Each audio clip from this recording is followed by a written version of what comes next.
Howdy folks. Let me make sure you're facing the right way. Yep, all right. Howdy folks, I'm out here with Gulf Coast Fit.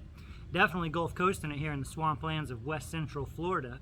I'm coming at you with an upright row progression. This is an extended set. It's a mechanical drop set, you could consider it, and it's a way of extending your work capacity while performing an upright row. Now, upright rows get a bad reputation of being injurious and risky for your shoulders. That can be true if you're doing it wrong. If you're doing something incorrectly, anything can be injurious. In my opinion, doing upright rows very conscientiously and deliberately, regardless of whatever variation you're doing or what implement you're using, upright rows can be one of the best exercises for getting yoked, getting your upper back stronger, building muscle in your external rotator cuff muscles, and a little bit of the brachialis, biceps, deltoids, all wrapped in together in an upper back exercise. So, primary reason I do upright rows is for good posture reasons, upper back, upper traps, external rotation of the shoulders, but it's also a good way to get yoked and build some muscle where you need it, where everyone needs it. So this is a 3-phase progression here, mechanical drop set. I'm using my Bulgarian bag, but you could use a kettlebell, dumbbells, or even a barbell, anything you can grab onto. What we're going to start with is a strict upright row. Come to near failure or failure. Immediately use a little bit of cheat, a little bit of momentum. Incorporate the legs and the hips into it, only as much as you need to keep extending your set. How many reps you end up doing is going to differ from person to person based on your work capacity and your muscle fiber makeup and your training history.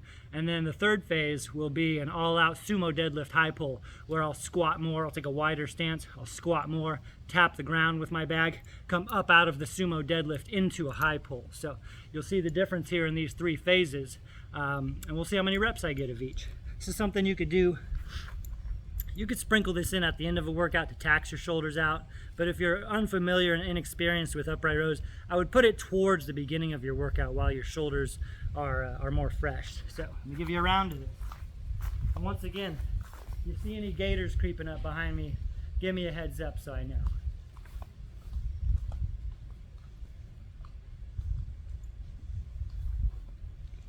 All right, we're starting strict. With an upright row, I always keep the weight close to my body. Not always, but a true upright row, the weight stays vertical, close to your body. You lead with the elbows, chest out, shoulders back. Think about biceps, deltoids, trapezius, upper back. It's already getting tough. I'm not going to cheat, I'm not going to use my legs. I'm keeping it strict as long as I can. Now I might have to re-grip before I go into my progression because this Bulgarian bag is very hard to hold on to. Got a couple more reps in my tank. Okay, re-grip, a little wider stance, a little bit of momentum. Just a little cheat, little body momentum, little masse.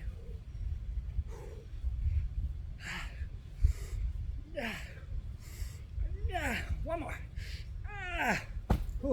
Here we go, wider stance. Into the sumo deadlift high pull now. From the ground. Lots of hips. Remember, you've got to earn the drop set.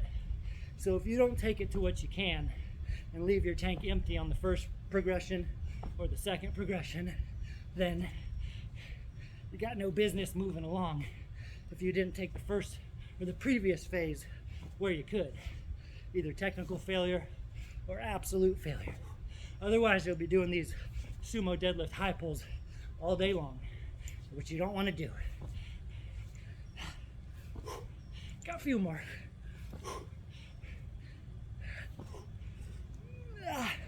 Whoa. Whoa. Now, everything from my grip to my forearms to my shoulders and my traps are all on fire. Everything was giving out pretty evenly there, which is a good thing. But like I was saying, you got to take your more strict variations to failure or technical failure before you move on. You don't want to end up doing 30-40 reps of level 2 or 3. You only want to end up doing several reps, maybe 10 reps at the most, 12 reps at the most. But if you're only able to, say you go from strict to a little bit of body momentum and you only get 5, you did a great job.